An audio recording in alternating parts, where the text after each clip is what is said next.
The Addiction Podcast, Point of No Return, sponsored by Narconon Ojai. Hello, everybody, and welcome to the Addiction Podcast, Point of No Return. My name is Joni Siegel, and I am the hostess for this podcast. And today's episode is a very, very special episode, and it's a timely episode, which you will learn about toward the end. Before we get started, I want to remind you or ask you to please subscribe to this podcast wherever you listen to podcasts. And also please find us on YouTube. We have a YouTube channel now by the same name, The Addiction Podcast, Point of No Return. We would like to get subscriptions and good reviews on YouTube because when you do that, it helps other people find us and get our message of hope and help. Today's episode is an interview with Marshall Faulk. Now, many of you may recognize Marshall's name because he is a professional football player. He was a professional football player. He played college football for San Diego State University and was a two-time consensus All-American. Marshall Faulk was a running back in the NFL League for 12 seasons, both for the Indianapolis Colts and St. Louis Rams.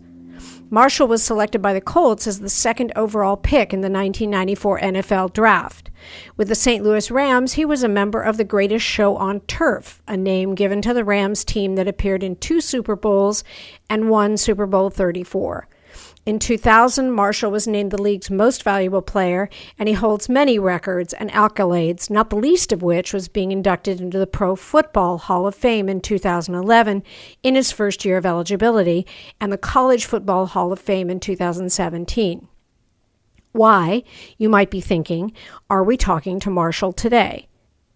Marshall Faulk is the National Spokesman for the Foundation for a Drug-Free World, a nonprofit public benefit corporation that empowers youth and adults with factual information about drugs so they can make informed decisions and live drug-free.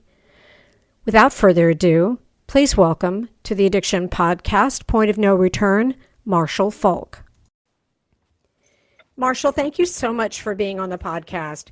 I'm super excited to talk about all of your efforts in the area of drug education. But before we get to that, would you tell us about your background, where you're from, what your childhood was like? So I'm from New Orleans, Louisiana. Grew up in 2 rough parts of town. Born and raised in the 3rd Ward. And was raised up in what's called the Desire Housing Project, and experienced a lot of seeing a lot of drug addiction. Grew up around drugs, really understand the complexities of drugs and the problems that they cause, and it has spawned a lot of my efforts with partnering up with Drug-Free World to make sure that this message is heard, because understanding that the problem is beyond just the addicts. As a family member, as a loved one, it becomes a problem that runs deep, and we have to do something about it. We can't just stand there and not be a part of it. We have to engage, let them know that they're loved, and give them a reason to change their lives.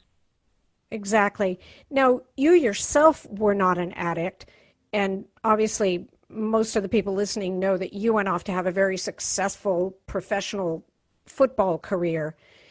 Did you notice during your career that drugs affected some of the athletes that you knew? And you don't have to mention names. I'm not looking for that. Oh, without a doubt. The toughest drug I think that we have is marijuana, as it's becoming legalized in a lot of states. It really lowers self-esteem. It takes away drive, and you find a lot of people just doing a lot of nothing when they smoke marijuana. It takes away a lot of ambition. So in the game of sports, wherein high intense sports, guys wanted to relax, at times, doing something like smoking marijuana was more of a problem. At times when they wanted to be more active, they found themselves kind of subdued. Wow. That's the first time I've heard that aspect of it. We had former NFL player Randy Grimes on, and he became addicted to painkillers, and mostly what the families of football players have also mentioned is more painkillers, and that's a whole different aspect you're giving us here with marijuana. Yeah, well, the painkillers that was automatic. You know, to a degree, every player whom had an injury at some point in time, the dependency of painkillers is something that you kind of adhere to. It's impossible to play the game and to never dive into any type of painkiller. It's the game is barbaric, and it requires heroism, and you got to deal with a lot of different stuff. And when dealing with that stuff, it's like the thing that they say the most is you have to show up, right, and play, right, and you have to be available. And with that comes a lot of dealing with pain, playing through pain, and being macho and being tough. And that's where you don't even know that the dependency upon the drug is something that you have. You eventually find out, right, when you try to stop, or when the pain seems to never go away. Mm-hmm. You continue to take the drugs. At times you don't even need to, and therein lies the addiction. Right. That's exactly what Randy shared with us. That's exactly his story. And his addiction went on for years after he was let go by the Bucks. And that's exactly the story. But I had not heard what you said about marijuana. And of course, the marijuana that we're talking about today is not the marijuana of the 70s and 80s. No, not at all. Not at all. And I can't say that I was around for that, but I do understand that it's a lot different. They're growing a different strand in today's world. But most important, understanding, the issues are the same. There's some people, and let me be straight. I've seen functional people who do marijuana and they're fine. They have no issues. And then I've seen people whom they struggle with it. It's a huge issue for them. So, there's so many ways to go about it. I have yet to find a way that allows one to be motivated and have drive. When you're in a high intense sport, sometimes you go home and you need that thing to kind of relax you and take the adrenaline away. And marijuana has comforted a lot of people, but they don't understand how dependent they become on it. Right. Whether, I can't sleep, I gotta smoke. Oh man, when I wake up, I gotta smoke. Right. Pretty soon, everything in your life, you gotta smoke. Yep. It's just like alcohol. It's just like any drug. And I have spoken to people who work at treatment facilities, and they are having people come to them who are addicted to marijuana and not other drugs, just marijuana. And it's a big deal these days. And the thing is, think about it. And it happens all the time. I listen to people say it. Marijuana isn't the kind of drug that make you commit crimes or you really become addicted to, or you never hear anybody overdosing on marijuana. So they think with that, it's okay. Like, oh, it's okay. I can't die from it. It's okay. Right. Marshall, one of the things we do on the podcast is when we talk to former addicts, we ask them, what was their point of no return? What was the moment when they woke up and said, I have to do something about this. So I'm asking you the same question. What was the moment or the experience that you said, I have to do something about the addiction problem and start addressing drug education? You know, it was, I go back to, I think I was in grade school or maybe middle school, the whole just say no to drugs. And being a kid who grew up in a drug-infested community, seeing the lives it destroyed, I knew that me not doing it wasn't enough, that I had to advocate for it and be just stand-up person and sympathize with people who have the addiction and understand what they're going through, not just be the person who cast them away and say, you know, they're washed up, done, leave them alone. I'm not dealing with them. They need help. They need love. They need to know that they're loved in order to love themselves to stop, because the hardcore addicts, deep down inside, regardless of what they say, they want to stop. Right. No one wants to be controlled. No one wants to be a slave to anything. And they want to stop. And so for me, this isn't a big to-do for me. Like, it's not like this grandiose thing that I've come up with. It's actually pretty easy to advocate for something that's so horrific like drugs and what it does to lives. Right. You're right. Tell me about, when did you start working with Drug Free World? How did that come about? So I'm gonna say about 3 years, I'm gonna say 3 years ago, maybe 3 or 4 years ago, I was introduced to Drug Free World. They were, you know, I saw them at different golf tournaments, and I saw the stuff, the different things that they had. And maybe about 2-3 years ago, I saw the different things that they had and what they were promoting. And then it took me a while to kind of really dive into it and see exactly what it was that they did. And once I understood what their mission was and what their goal was and what they were trying to do, I just felt like it was something that I should be aligned with. Their mission, it's not just to rid the world of drugs, but to educate. You know, if you rid the world of it, there's new people that can discover it. But if you educate them, you have more people teaching the new people coming to get them to not try, to not be curious, to understand and be educated. You know, I think that curiosity sometimes trumps the lack of education. Because if you know the road that something is going to take you down, there's no way you're going to try it. No way. Right. I think that is an amazing viewpoint. I've never heard it put that way. But one of the things I have always felt is that young people are not stupid.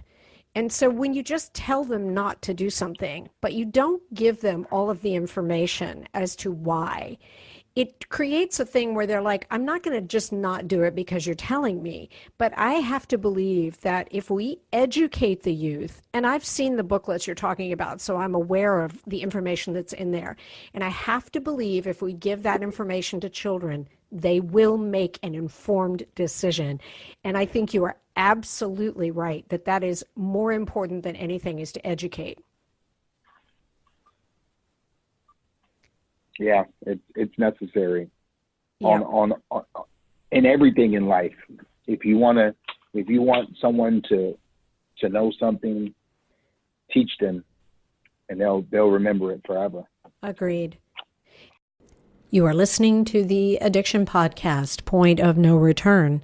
For more information on the podcast, or to reach out if you have a story you would like to share with us, go to our Facebook page by the same name, or you can email us at theaddictionpodcast@yahoo.com, or go to our website, theaddictionpodcast.com, or call us at 727-314-0000. 7080. And please remember to subscribe to our podcast wherever you listen to podcasts and give us a 5-star review. For more information on our sponsor, Narconon Ojai, visit their website at narcononohai.org.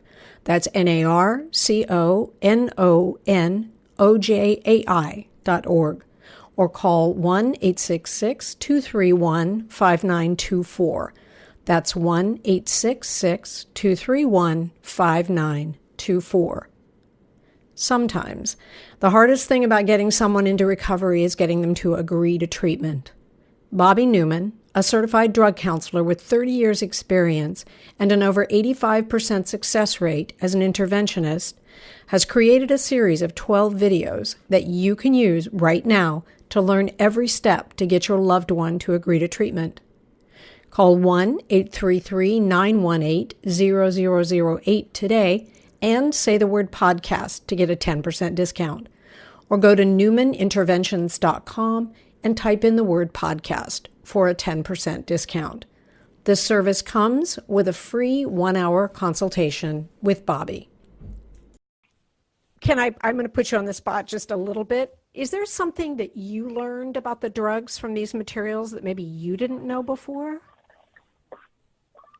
I wouldn't say there wasn't anything that I did not know. Now that I'm getting into this, usually you're aware of things that are in your community, things that are in your neighborhood, and how it affects you. Getting to see that growing up, and I'll be honest with you guys, growing up, we thought drugs was just a thing that was in the ghetto where I grew up, or, poverty-stricken situations, low-income families. That's what we thought. We thought it was that was really the case. Yeah. And now come to find out, it's everywhere. It's in the suburbs. It's in the rich people homes. It's in the celebrity homes. It's in the movie star homes. Even a politician can have an issue with the family member as well. Yep. So drugs has reach, and it doesn't stop. There's no limits to it. There's no barrier for it. It has reach. And now knowing that, it makes the decision to do what I do even more of a responsibility. Wow. Knowing that it can affect so many people on so many levels. Yep. I so admire what you're doing. Marshall, for our listeners who may not be familiar with the Truth About Drugs materials or the Foundation for a Drug-Free World, what is it that they do? What are these materials that we're talking about? We're talking about information that allows you to basically learn about each and every drug, understand what it does to the body, what it does to the mind. We also have a curriculum that we can teach to educate you, so you can learn how to stop the cycle, how to have a better understanding of what it does to your body and how it affects your body. Being able to do that, and all the people that we've touched with the booklets, 104 million people we've touched with booklets. These booklets, they come in 20 languages. Wow. And you just have to understand that with that, we get to touch so many. We get to change lives. The information that's in these books, it's life altering, whether you are an addict or not. Right. And these booklets, and there are DVDs, I believe, as well, these are available to anybody just for the asking, right? Yes. At no cost. At no cost, you can go on and you can take a course and you can learn about different drugs and learn about different stuff and how it affects your body and what kind of hold it has on you. And I think for parents, don't be naive and think that it won't reach your kid so you don't need to be educated. Yep. Education is the key. And I believe our programs and what we have provides you that. drugfreeworld.org provides you all the information that you need to educate yourself to make sure that your kids are not one step ahead of you in the game. There's a lot of new drugs out there compared to when we were kids. Right. You want to make sure that you're educated on that kind of stuff as well. And there's just so much out there. And as much as we put out, there's new stuff coming out. That's right. why the crusade is so important. That's right. And I would say to parents who listen to this podcast, if you think your child, okay, maybe not a 2 or a 3-year-old, but let's take one even in 6th grade on up into middle school. If you think your child is not aware of illicit drugs, you need to think again, and you need to have that conversation with them. And you need to go to drugfreeworld.org and get these materials for yourself, because you need to be educated. Marshall is exactly right. I'm in awe of all of the work that you're doing, because I know how important this problem is. Yeah, it's a crisis in our country. Yep. I'm just glad that the masses, and I just speak honest. When it was crack cocaine, it was a low income issue, epidemic. Marijuana, cocaine was a suburb thing. But now that we look at even prescription drugs, yep. Parents, your pain pills, your prescription meds that your doctor give you, that has all of these medicines in it, that if you take it with other stuff, it'll mimic the properties of a crystal meth and all that. You have to be careful what you leave around your kids. Yep. It is important. And now in the suburbs and stuff like that, they're dealing with this prescription drug thing. This opioid crisis, it's tough to fight. That's right. It's tough to fight. It's not. We're not talking about going into the bad neighborhoods to get drugs. We're talking about in your own home. Yep. Those very same pills, it's right there for them. That's right. In your medicine cabinet. Yes. Marshall, what is next in terms of, I know that a lot of times members of Drug Free World will go and distribute these booklets at events. What's upcoming about that? Well, obviously, one of the biggest events in the world, it's the Super Bowl. We'll be there. Last year, I believe 500,000 books were given out. We'll try to double that. We'll try to make it 1 million this year. And with giving those books out and that information, we have other ways of providing the information that we're going to just download to people and allow them to have access to it. Wow. And along the way, making this, if we can get this to be the curriculum that's in schools for kids, so they are educated, and then have them bring the information home to their parents so they are educated, and then you see cause and effect and things start to change, and you have the rate of people on drugs or people killed by drugs going down. Yep. I think that's a brilliant goal, a brilliant plan to get the schools to teach this in the classroom. I think, that's the way to go. Are you going to be at the Super Bowl? Are you going to be there as well? I will be there. We will be doing several events. I'll be on Radio Row talking about this very same topic.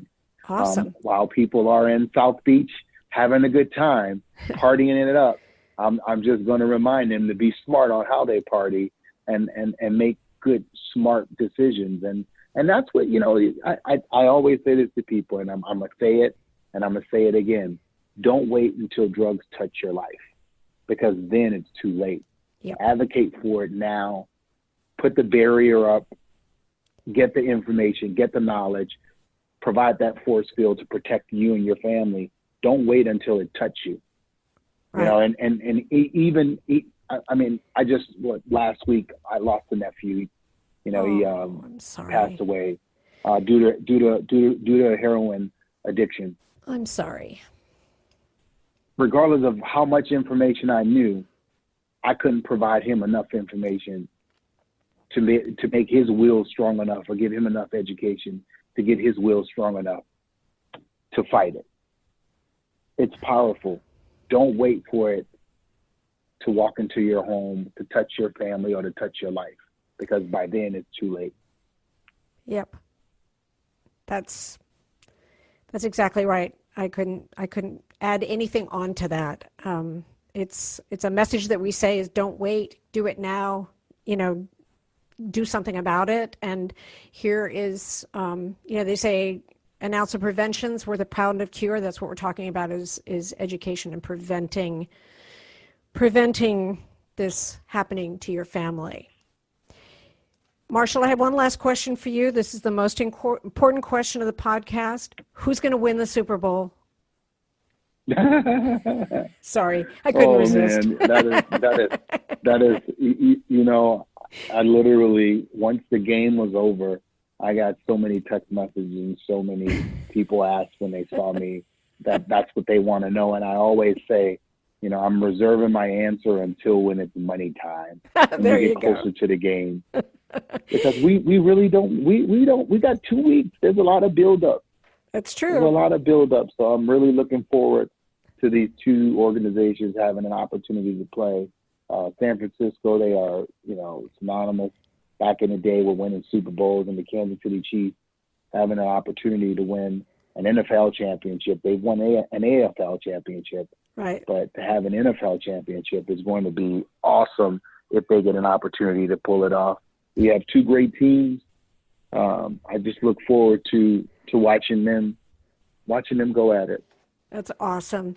Marshall, I can't thank you enough for what you're doing with Drug Free World. It's such a vital program, and you're my hero. So thank you so much for being willing to share your story. Please don't give me any heroism for doing, this is a normal man's work, and I'm out here just pounding the pavement for lives that matter. And that's it. It's not. I don't want to be put on the pedestal for doing this. Well, if you put me on the pedestal, just make sure it's bright and shiny so people can see it. Like, I want them to see what we are doing, not see me, but what we are doing. And I will continue to use my likeness to bring some cause to the effect that drugs have had on many people. Right. Well, thank you for everything that you're doing. I really very much appreciate you being on the podcast. I hope that you enjoyed the interview today with Marshall Faulk. I really admire all of the work he is putting into spreading the truth about drugs. For more information, as we mentioned in the podcast, you can go to drugfreeworld.org. I didn't see an 800 number, but you can get everything you might need or want in terms of true information about the truth about drugs by going to that website, drugfreeworld.org, and you can download anything that you might want. I strongly recommend that if you're listening to this podcast, you do that, because maybe you know everything there is to know about drugs, and maybe you've had a really bad experience. But maybe if you have these materials, you can pass them on to someone who could benefit from them and who maybe could avoid a bad situation or an addiction or something like that. So do something about it. If you are an addict, reach out for help. There is help available. There is hope. If you are a loved one of an addict, please reach out and get help for your loved one today. We will talk to you again next week. You have been listening to the Addiction Podcast, Point of No Return, sponsored by Narconon Ojai. For more information on Narconon Ojai, call 866-231-5924 or visit www.narcononojai.org. Narconon is a non-12-step rehabilitation program based on the works of L. Ron Hubbard.